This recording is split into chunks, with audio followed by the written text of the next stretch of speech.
I have given a name to my pain.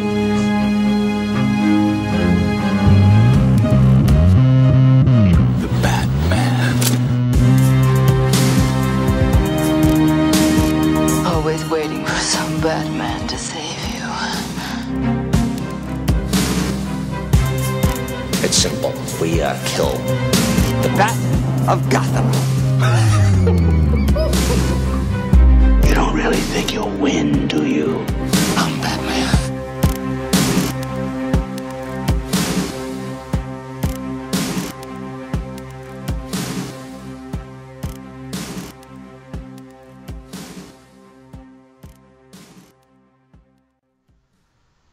Hey now, welcome to episode number 27 of the Batman on Film vlog. I am the founder of...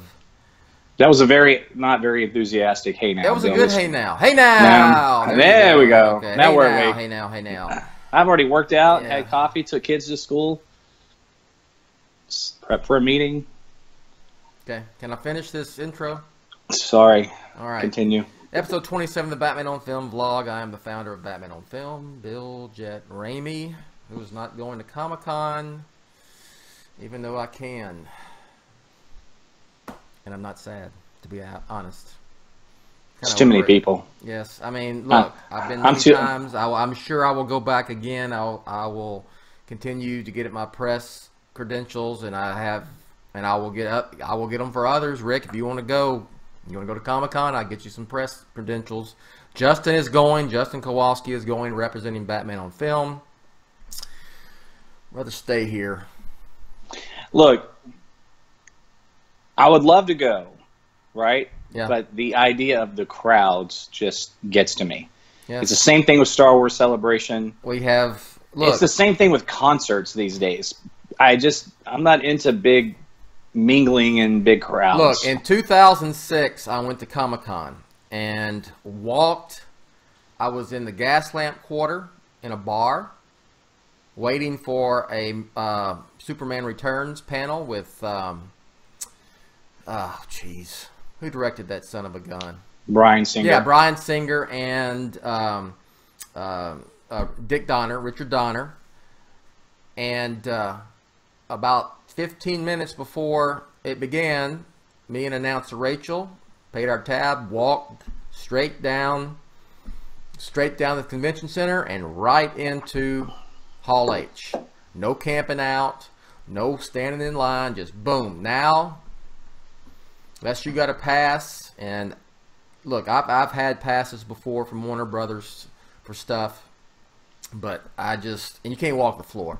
And guys, I'm not trying. I know some of you. This is Mecca, and this is like the greatest thing ever. I get it. I'm not dissing that. It's for me. I've done it, been there, done it. Maybe do it one more time. I just don't see. Plus, I can sit here and when stuff comes out, I can post it on Batman on Film immediately instead of running out and trying to find somewhere to, get my little hotspot ready and, do it on my laptops, so. Well, just like when we were at Dallas Fan Expo. Yeah. Was, and we met a lot of really interesting people. Yeah. Excuse me. Had a good time, but about 2 hours into it, you and I were both like, it's too many people. Yeah. We left. And you know what? And that's a good convention. If you have not been to that, I would recommend you go to Dallas and check it out. It's a good, solid Comic-Con. It is. It really is. It's legit. And it's still a lot of people. One other shout out to Hobby from Austin, who picked up a Batman Forever multiverse action figure that I wanted and I could not find and sent it to me. So props to him. Thank you very much, sir. Thank you very much. And I'm jealous you live in Austin. So. Well, can I say something? Yes. Because somebody gave me this, and it is gorgeous, and I've been enjoying it. Oh. Who is that? I don't know. Some guy that has his moments. How is it looking through that? Pretty cool? It's absolutely breathtaking. It's gorgeous. Some good art. It is. It's beautiful. Yes. Let's see. Batman on Film is part of the Batman Podcast Network. As we're also the sponsor of the Batman Podcast Network. Check out all the shows at BatmanPodcastNetwork.com. If you like what we do here at Batman on Film, vlogs, podcasts, op-eds, news coverage, everything, movie reviews, want to support us, go to patreon.com/BatmanOnFilm and just go there and see what it's got to offer. All right, let's talk some stuff here. A lot to talk about. Comic-Con in San Diego has started, so there'll be a plethora, an onslaught of news. I'm enjoying the tweets and pictures that people are sending over. And it's fun.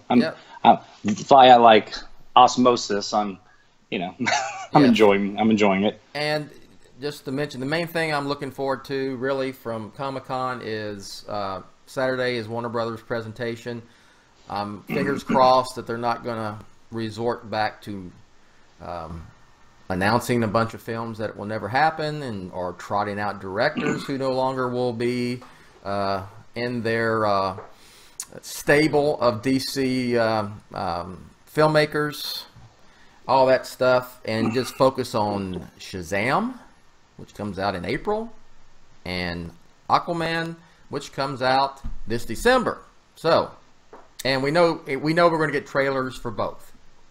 So yeah, I'm looking forward to the trailers. Okay, real quick, they did drop the AQUAMAN poster. Rick, what'd you think? It makes me want to grab my family and take them to SeaWorld to see the Aquaman stunt show. It was like, okay. Look, I think I don't like the poster, but it doesn't change my enthusiasm for the film.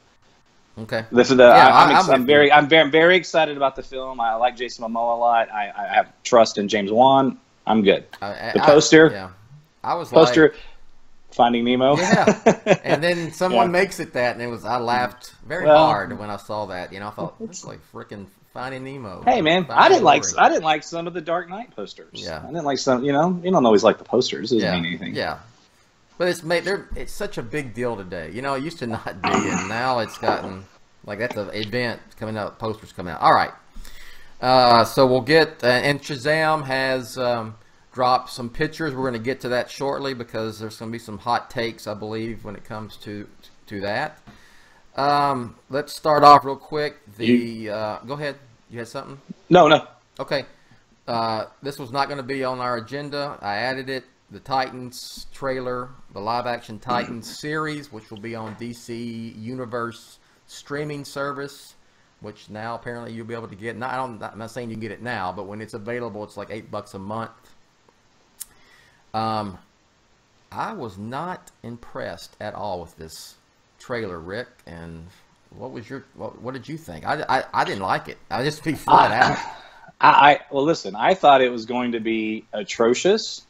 And it was a lot better. It was a lot better than I thought it was going to be. The trailer's not very good. It's poorly edited. Yes. To me, it looks like a 1990s melodrama. I tweeted that it looks like a superhero Charmed. It looks cheap too. I'm sorry. It does. But I will say the one redeeming quality, if I could just isolate Robin, I thought there was some interesting things with him, and I'll take that and I want to explore it and I want to watch it. So Batman is cool. That's their. Well, look.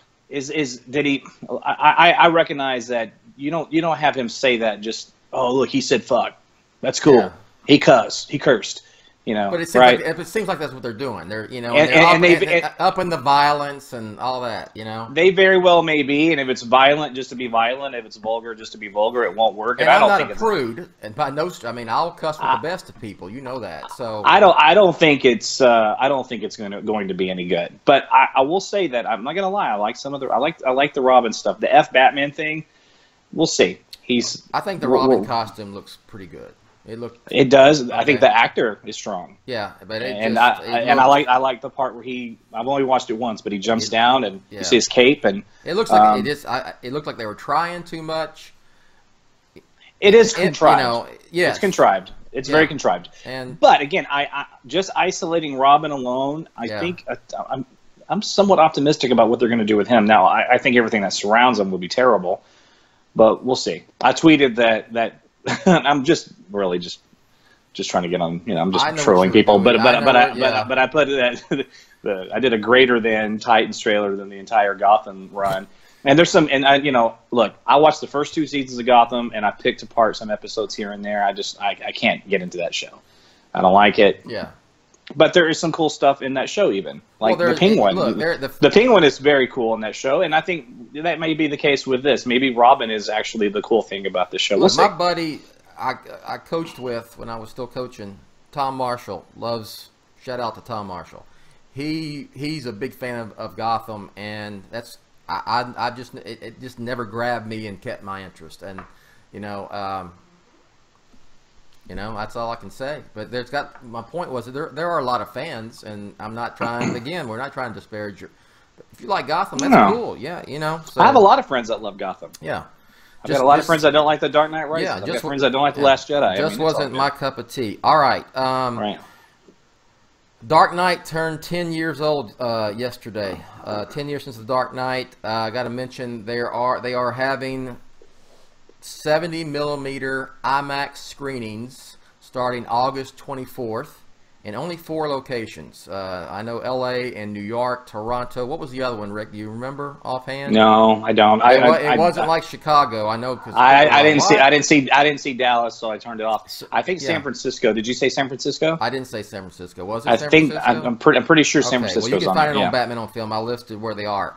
I'm like 99% going. I'm going to go to the New York one. So yeah, we are. I'll say this: the New York screening on the 25th, Saturday. We are going to have a Batman on Film watch party, and information coming. But it's going to be a 7 p.m.-ish screening on the 25th. That's a Saturday in New York. It's at the it's Lincoln Center, AMC, that area, that theater. In fact, that's where I saw Man of Steel. That's where I saw Dark Knight Rises and Dark Knight. At the premieres, or all of those. So I'm sure it's the same IMAX. So, and we're going to do a podcast on Dark Knight 10. But just anything, Rick, you want to say real quick? Yeah, no, that show, the podcast you just mentioned, this was Justin's idea, and it's a great idea. And we really want to get you talking about your experiences on the set visits, the junkets, all that. That's really going to be the focus of it. And I think that our BOS listeners are going to really eat that up and love it. I am, as a fan. I can't wait to be on that show and just listen to what you have to say. I love the Dark Knight trilogy. Batman Begins is my favorite Batman movie. Love Rises. Dark Knight, I believe, is the greatest comic book film, period. And it was the most fun I had covering a single movie. And it's hard to say it was the most fun, because covering Rises was great, covering Batman Begins was awesome, but there was something special about the Dark Knight. I mean, the viral stuff, and just the buzz over that film, and the fact that you got the 3rd edition of Batmania, which I didn't think would happen again after Batman '89. It did. You had that for Dark Knight. We haven't seen it since. It was that's a special film. That's the bottom line. It is a special film. I didn't say comic book film. I didn't say genre film. I said special film. It is. I was coming home from Portland on Monday. It was a 4-hour, 20-minute flight home. And I watched Dave. Remember that movie, Dave? Yeah. I just wanted to revisit it. And it was a lot of fun. It was an Ivan Reitman film. Yeah. And then I'm scrolling through to watch another movie, and I see The Dark Knight. And I'm like, well, no brainer. Yeah. Watched The Dark Knight. Got about 90% through with it before we were landing. But anyway, regardless, I mean, I've seen the damn thing 40 times. But man, it's just so good. It's aged so well, and I'm not bored with it at all. It is an absolute masterpiece. I can't wait to talk more about it. I'm excited to see it on the big screen again. And it's a masterpiece. IMAX 70mm. And Pete Vera, I'm going, but I'm kind of letting Pete Vera and Eric Holtzman, they're going to kind of be the host of that one. I'm going to go because I'm coming from out of town. They're going to be, hey, they are New Yorkers. So essentially, Pete's a Jersey guy, and Eric is a Long Island guy. Long Island, yeah. So I mean that's a New York person, right? Either way, or no, or do Jersey folks take offense if you call them a New Yorker, even though you live close and work in the city? I don't know. I don't know the dynamic there. So I don't know. So let us know. Tell us in the comments down below. Email. I know you. I know you Houstonians have an inferiority complex. I am not a Houstonian, sir. Number one, I live in Tomball, which is a suburb of Houston. Just Google that, guys. It's like 5 minutes from Houston. No, it's not. I am not a native Houstonian. I was not born and raised here. I have more of. I'm a Texan first. I have a more of affinity for Austin than I do either Dallas or Houston, for that matter, because it's my favorite city in Texas. But I mean, I'm in Dallas a lot, especially in the fall. You know why, Rick? So of course yes, I do. Yes. Football season's around the corner. Yes. Now that the World Cup is over, we can finally get back to real sports. There you go. I'm kidding. The UK. I kid my soccer. Okay, let's talk about. We mentioned briefly the couple stills they were released for, and in a Entertainment Weekly cover for Shazam, Captain Marvel. Still Captain Marvel to me, sorry, but the movie Shazam is coming out in April, and I think the pictures were really cool. I love what they're going for here. Or I did. I have a caveat. It's big. It's superhero big, or big with superheroes. Okay, the movie Big, essentially. And there is a picture of Zachary Levi as Captain Marvel, Shazam, whatever, and Freddie Freeman, who is Billy Batson, that's actually who Captain Marvel is. He's a kid. When he turns in, he's Shazam, boom, lightning comes, turns into a superhero. Which wasn't that your dream as a child? You could just maybe be a superhero, run around with a cape, get a towel. And I had my grandmother and my mom made me costumes, and that was just awesome. That whole being a kid and loving superheroes and pretending you are one, and what if you became one? So I had a blue towel that I cut the bottoms out, where it made like a Batman cape. So in this one picture, and both of them feature the Freddie Freeman, and I forget the actor's name who is playing Freddie Freeman, who in comic book lore ends up becoming Captain Marvel Jr., but it's a whole different story. They're behind. Now, one of the descriptions describes Freddie as a big-time comic book fan. Okay, so we know comic books exist in this Shazam universe, and you see in this picture and behind, like Superman action figure and Batman, and there's Superman logos, toys type things. Cap. Yeah, and I think I'm pretty sure there are comics and books stacked in this bookshelf.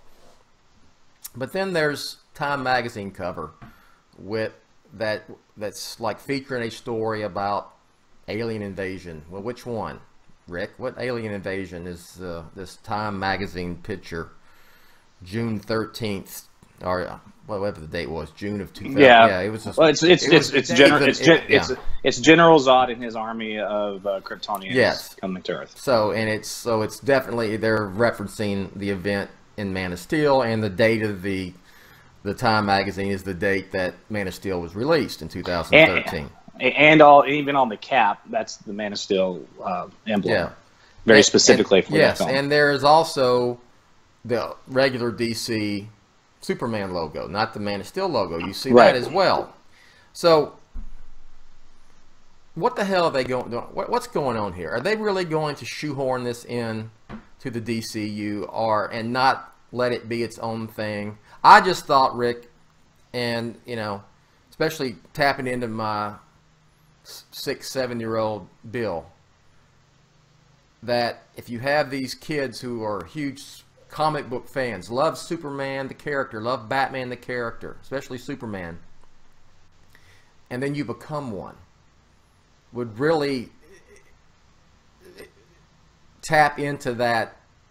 As I said, you tap into your inner child there, and it's much different, and it's a better twist to me than having them actually exist alongside Superman and Batman and Wonder Woman and all this. But it looks like they're gonna bring Cameo Man back, and he's gonna go on to show up briefly in Shazam. So, okay, a couple of things. One, the Cameo Man. You're obviously talking about Henry Cavill Superman. Yeah. I was opposed to him having a cameo in this film as well. I wanted it to be its own thing, but that's just a personal preference, and I just have to take a step back and say, whether it's Matt Reeves or whatever, saying, look, I just want them to let them complete their vision. If their vision does include this stuff, then I'm along for the ride, and I'll have an open mind about it, and I'll wait and see. But my preference is to let these guys stand alone. So obviously that's not the case, and obviously the rumors about Henry Cavill being in the film are probably very likely at this point, considering that we're seeing... I'll even concede to that. I'm expecting it now. I'm expecting it. And look, here's the thing. Am I excited to see Henry Cavill Superman again? If I can just isolate that as a statement, of course I am. But, and I've said this a million times, I'm okay with this if he's in this film, assuming that there is a Man of Steel 2 that is going to happen. Okay? Yeah. I'm not being negative when I say that. To the contrary, I think Superman deserves better than this, and I think the current occupant of Superman deserves better than this. We've said that ad nauseum, haven't we? Ad nauseum, but it's still. But I'm not just repeating myself though, because it's pertinent to this topic and what's happening right now. So with that said, if he's in the film, fine. Just please make sure that there's a sequel. Now, in terms of your point, two things. One, it is quite frankly on the nose. That is a Man of Steel BVS reference. It is not just Superman, a comic book. It's still possible that is not real. That could be, he could have collector's items. That could be a movie prop, or something like. I've got, and I'm pointing over here because it's not in the office, but it's in where I have some stuff stored in the living room. I have a Daily Planet, an entire edition of the Daily Planet from that was sent to me as part of the marketing for Superman Returns. And right, I've seen it. It's the Superman Returns headline, the Daily Planet with Brandon Routh. You know what it was in the damn movie. I know it from the film. You showed me when I was at your office. So it could be that, and if that's the case, then it still falls right in line with what you wanted. I would love for it to be that, but I don't. Think but here's the thing: let's just say that it's not. Let's say that it's not. Okay, so that's the route they're going. Just like Justin says, and he is right about this. It comes down to the filmmakers and how it's executed. I, again, personally would like these things to be on their own, but if they're going to do it, if it's done right, I'm not going to turn my nose to it just because it's not what I wanted, assuming that it's good. They can pull it off, and maybe they can still tap into what you're talking about, and these characters are real. In other words, when I was 6 and I wanted to be both Batman and Superman, I wanted to be Chris Reeves Superman, I wanted to be Adam West Batman. In my head, they weren't fictitious anyway. I was watching them in the movies and on TV, but they were real to me. And if Adam West showed up at my house or Chris Reeve in costume, I just would have looked at them and not thought they were actors, and I would have thought they were real. So you can still you can still tap into that, right? Yeah. As these characters are real. However, I do agree with you. It seems like a better formula to just have these characters fictitious, and then he becomes one. Yes. It's kind of they're Santa Claus, right? They're intangible. They're not real people. Yes. Right. But at the end of the day, I'm in wait and see mode. I like everything I'm seeing with the stills. It looks a lot of fun. Zachary, what's his last name? Zachary Levi. Levi. I always want to say Levi. Zachary Levi looks like he's having a blast. And if he's having fun playing the part like it looks, we're going to have fun watching him. So wait and see mode, man. Yeah. But damn it, they better give Henry... Dude, if we don't get a Man of Steel sequel and he really is Cameo Man, that's BS. That's some BS. It is. There's no doubt about it. It's BS. And the only thing to speak to Justin's take, which I don't agree with, because I am a supporter of a filmmaker-driven films and filmmakers doing what they want to do. No one said you weren't. I've got trust issues with Warner Brothers, especially after BVS and Justice League, where things needed to change, and it just seems like they're not going to change. They did change. They changed filmmakers, and they changed the vision of all of this. And so maybe that, in essence, is the change, and maybe some of this will work. Again, look, my biggest thing for me personally is Batman. Yeah. I don't want to see Batman in this connected universe, and we may get it. I don't know what's going to happen with that. We don't even look. It's not even 100% confirmed that Matt Reeves is doing the film yet.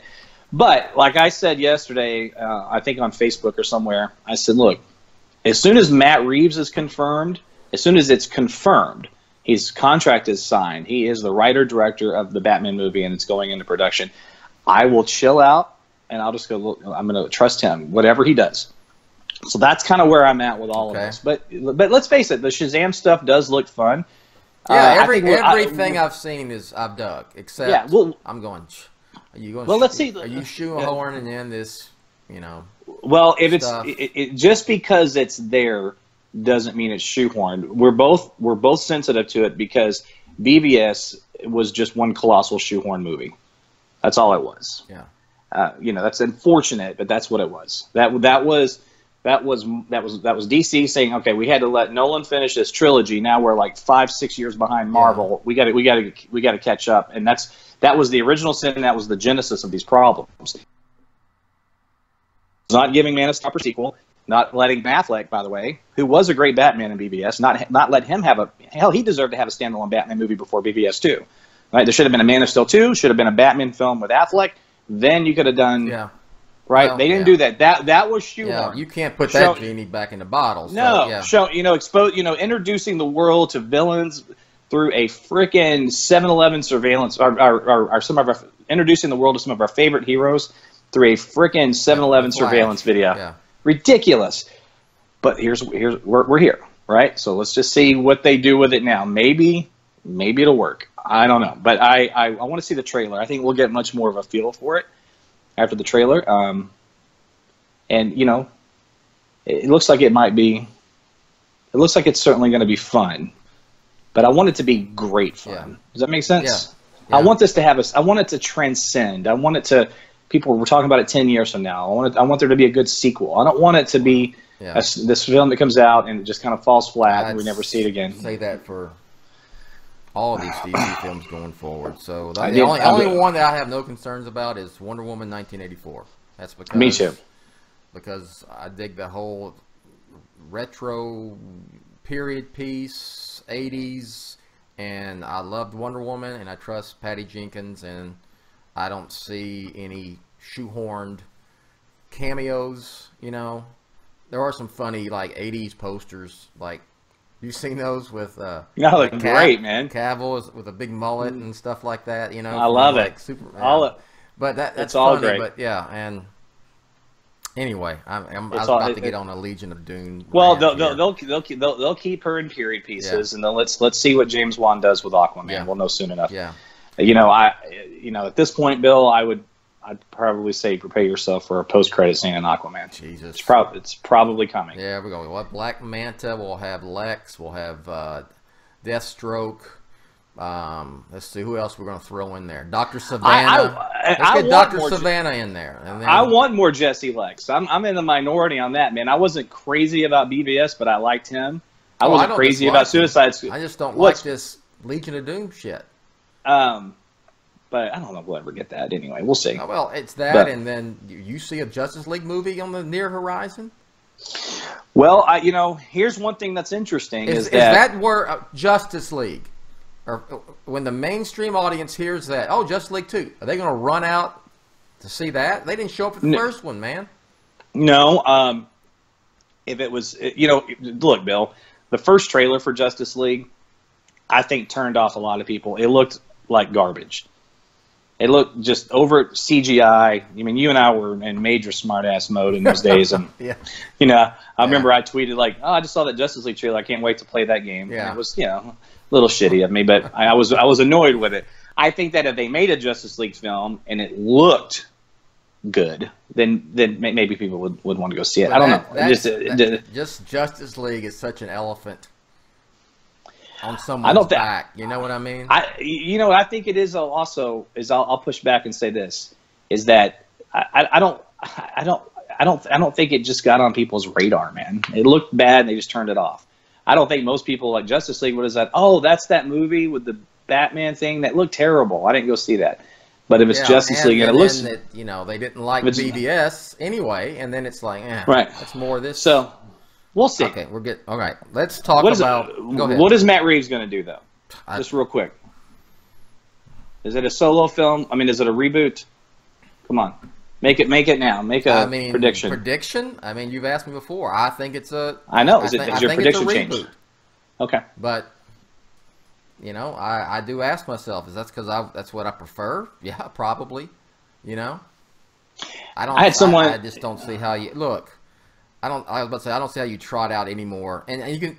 It's so much a debate. Well, if Affleck is such a albatross and dead weight, why isn't Cavill? And we've talked about that. It's different, and it doesn't seem like it's different, and it seems like we're splitting hairs and we're picking and choosing and stuff like that.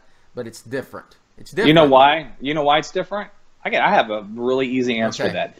Because Cavill has embodied the character of Superman and wore that with pride from day one. When he's out there doing junkets for Mission Impossible, or he's on Instagram, or where he's a cheerleader. He looks like Superman every day of his life, and I think that resonates with people, and I think it's contagious. Affleck has been a drama queen. There's been no drama with him either. None. Right. No drama. No drama, mama. And listen, let's face it too. Like Cavill was great in Justice League. It's a damn shame that he was CGI'd up. Affleck sucked in Justice League. They were both great in BBS. I mean, what Cavill had to work with. And you know what? Cavill, like you said, Cavill really wants to do this. Yes. I'm not thinking Ben Affleck wants any more of it. Man, you have to own Superman. Yeah. You got to, and like that's what I give to this day. I think Brandon Routh, like it's almost like a president. Like Brandon Routh was a one-term president, right? Yeah. But he has just been a statesman ever since. And Brandon Routh is the Jimmy Carter of Supermans. And I see him to this day. I'm like, the guy is a proud, like he earned it, he deserves it, and he still carries it with him. Yeah. And that's great. Dean Cain, not so much, not anything political. I just don't think he's doing it. But certainly Brandon Routh and Henry Cavill. And as far as Batman goes, look, Michael Keaton will always be Batman. Christian Bale will always be Batman. Yeah. Right? Mm-hmm. Both those guys will be. Yeah. But Ben Affleck to me is not always going to be Batman. And quite frankly, neither is Val Kilmer or Clooney. Kilmer's kind of proud of it. Yeah, that's not a direct analogy because that's just different. But because I just didn't like the movie. Yeah. By the way, quick side note on that: he's going to be in Top Gun. Apparently, he's in the Top Gun sequel. Good for him. And I think that's awesome. And Tom Cruise was in an interview saying that his health is better. And man, I really hope he can make a comeback. Yeah, he's a hell of an actor. Val Kilmer, hell of an actor. All right, last topic. All right, we've got a date for the Joaquin Phoenix standalone, out of continuity, DC Black Label, whatever in the hell you want to call it, Joker origin film, which I don't know if it's going to be a Joker, how much Joker is going to be in it, or if it's really going to be an origin film. It's its own little thing, and it's going to come out in October of next year. So think about that, Rick. This son of a gun starts shooting in September, and they're going to have it shot, post-production, and in a theater in about a year from starting filming till, that's what you can do with, you don't have to worry about continuity and jabbing up with other stuff and special effects and green screen and a $50 million budget, and it's more of an independent type deal, so. Yeah, something you'd see at a art house theater versus. I don't think this thing will even be released in IMAX. I mean, maybe, but it may not be. No. I mean, it might.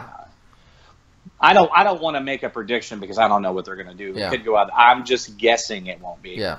I'm not willing to bet on it yet, but I'm definitely leaning that way. That's my guess. But like Ryan Haas tweeted out today, I think it was a good tweet. He said that I'm paraphrasing. I should have it in front of me, but he essentially said, "So let me get this straight." Basically, it was he said, "So this thing's going to start filming after Wonder Woman has already been in pre-production. It's going to come out before Wonder Woman, and it's definitely going to come out before Matt Reeves' solo Batman. That's a little bit of a, you know. Yeah. That's an interesting route they're taking with this. But maybe it solidifies though that it doesn't have a damn thing to do with any of those movies anyway. So what difference does it make? Well, they my pen. I don't need it. Well, they've said that the whole purpose of this branch, this movies, this label of movies, is to allow actors and filmmakers to come in and use DC characters, but not have to worry about anything else. This is not setting up a Batman film. This is not setting up anything else. I doubt. They're not setting up a universe and a franchise here. This is a one-off thing. Okay, it's like, I mean, you're not going to have Taxi Driver 2. You're not going to have Dog Day Afternoon 2. All right, it's not that kind of. It's I think Joaquin Phoenix. Yeah, I think Joaquin Phoenix is too weird and dare I say artsy fartsy to sign up for anything other than what you're implying. Yeah, it's just not his MO. Yeah, I mean, I'm with you. I mean, he doesn't want to be in a $200 million budget. No, Batman it's not a franchise. Yeah, it's not. I know I'm speaking on behalf of someone I don't know. But I am basing this off all the bold choices that he's made throughout his entire career. This is in context. I'm not just pulling this out of my ass. I would be very surprised, because it would be unlike him to do that. Yeah. Okay, so it's got a date. We'll see it next year. We'll cover it on Batman on Film. I'm excited. Look, I may not like it ultimately, but I applaud them for doing something different. Okay. My two favorite villains on the planet are Darth Vader and the Joker. So I'm on board. Let's see what they can do with them. Yeah, let's just see what happens, and we'll judge it when it comes out. But yeah, I mean, I'm anxious to see what they do. It's different. I want to see what they do with it, and that's really all I got. And don't have all that long to wait. You know, usually you get these announcements, you know, and it's 2 years before we see the damn thing. You know, this is a year. So I love about the Joker. He's versatile, man. Yeah. I like all cinematic Jokers we've had so far, going back to Cesar Romero. I like Jared Leto's Joker. I love Heath Ledger's Joker. Yeah. And I really love Jack Nicholson's Joker. And so let's see what they do with this. I'm down. All right. Let's see. Anything else, Rick, you can think of, or not, we'll plug some stuff. Get the hell out of here. No, I'll just say, as far as Dark Knight goes, you know, I would encourage everybody just to go back and revisit that film. And I want to get back to that. Everything I say in regards to what I hope for in this next Batman film, I want to talk about how I don't want Batman with gods, or I don't want cameos and all that. It's coming from a place, and some of it's ribbing online and trolling and being funny. But at the end of the day, what I want is, I want a monumental film like we had with '89 and The Dark Knight. I want Batman Fever back, and I want something as good, even better than what Nolan did. That's what I want. And so that's what I hope that we get. And watch The Dark Knight again, and just think to yourself, this doesn't have to just be in this vacuum. We can have another Batman film this good again, as long as you let filmmakers do what WB let Nolan did. Yeah. All right, plug something while you're at it. All right, so I'll plug this. We're gonna do a Batman. We're gonna do keep wanting to say The Last Jedi. We're going to do a Dark Knight podcast with you, especially after the release today of this Titans thing and this Robin where he's F Batman and stomping on people's heads and everything. Go back and revisit my Robin op-ed about how I think Robin could work in a live-action film. I can't lie, some of that stuff in there, I was like, kind of what I was looking in my chapter 1 in the movie. Maybe not some of the F-bombs, but, you know, we'll see. And then listen to the podcast that I did with Paul Herman and BOF's own Ryan Haas on the Robin stuff. I think that's a good show. Are the boys going to do a commentary for Dark Knight? Are they still planning on doing that? I think they are, yeah, man. Okay. They should do a commentary for it. I mean, I may join them, Bill, but look, commentaries are not my thing. I don't enjoy listening to them, and I don't care to do them. I did the Batman Returns one, and I felt like I was kind of cheating the guys because I was drinking whiskey and I was texting Peter while we were doing it, trying to make him laugh. And I'm like, what am I'm disrespecting this process, you know?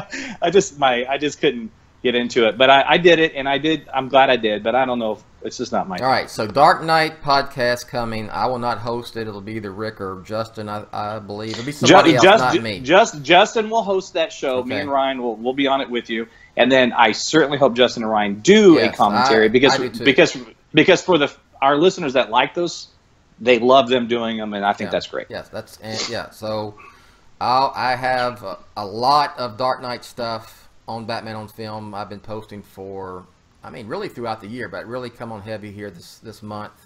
And we're gonna have some other stuff as well. I've got an article I'm writing, just a quick retrospective of what Dark Knight means to me 10 years later that I haven't finished quite yet. I had my dog. I spent a whole day at the vet yesterday. 2 vets, the regular vet, and then going to emergency room vet dealing with the dog. So I didn't get a chance to finish it and post it yesterday, even though yesterday was the official 10-year anniversary. Batman on Film Dark Knight watch party in New York. For sure, look for details, but you know where it's going to be. It's going to be It's going to be at that Lincoln AMC IMAX and on the Upper West Side of New York. And I am 99.9% sure going. What am I missing here, Rick? Anything on Batman on Film? There's a lot of exciting things coming up. Just keep up with us. Follow me on Twitter. I'm ready to see that video, that Batman on BOF 20 video. I know Justin's working on it. I interview you. We've got some surprises. I can't wait to see that. So we got Michael Uzlan. Yes, it's gonna be good. Yes, can't wait to see it. And if you're going to Comic-Con, have fun. If you're there or you're not, I'll be covering especially Saturday for the Warner Brothers panel. They'll drop those trailers as soon as they show them in Hall H. They're going to drop them. They'll send an email link to me, and I'll have it up on Batman on Film. So and Shazam Aquaman trailer Saturday. We'll definitely vlog about that next week. Yeah, we'll talk about that next week. And I guess that's all I got. And I have faith. Shazam's going to be good, dude. It's going to be good. You know how much I am more excited for it than Aquaman. I don't want them to ruin it with unnecessary shoehorned DC. Let it speak for itself. Continuity stuff. Okay. I know. Let it speak for Judge it on the movie. Yeah. I know where you're coming from. I know that, but they have made a lot of changes, and I'm gonna trust them. We'll see where it takes us. All right. All right. All right. So Batman on Film, Rick, authoritative, definitive, and the dadgum original. All right. We will catch you next time. Thanks for watching.